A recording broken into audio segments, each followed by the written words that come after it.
Hello दोस्त, नमस्ते, प्रणाम। आप लोग कैसे हैं? उम्मीद करती हूँ अच्छे होंगे, मस्त होंगे।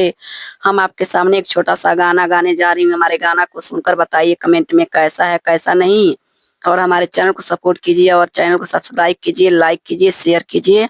सबका नमस्कार। आपके सामने एक छोटा सा गाना गाने जा रही हूँ। धन्यवाद। सुनकर हमारे गाना को बताइए। दो दिहली झगड़वा लगई, राजा जी मोर रुस गईले।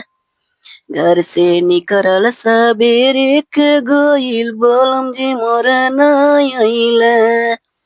नंदो दिहली झगड़वा लगई, बोलम जी मोर आइल। ननदी छिनरिया हो झगड़ा लगावे, हरदम भैया से अपने हमके मरवावे। ना जाने काहे रजो ऐसन भइल। ननदो दियली झगड़ा लगई, राजा जी मोर रुस गइल। घर से निकरल सबेरे के गोइल, राजा जी मोर नाइल। ऐसन मरद मोरे पड़ल बापाले, कितनो चिरौरी करी तब न मोले। ऐसन मरद मोरे पड़ल बापाले, कितनो चिरौरी करी तब न मोले।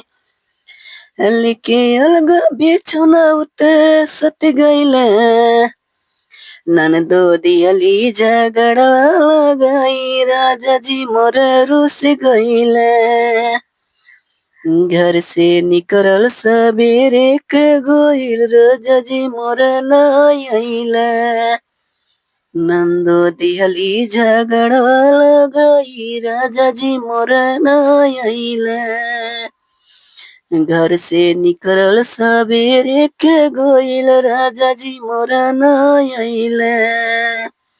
नाइल सैया हो नाइल सैया, घर से निकरल सबेरे के गोइल, राजा जी मोर नाइल।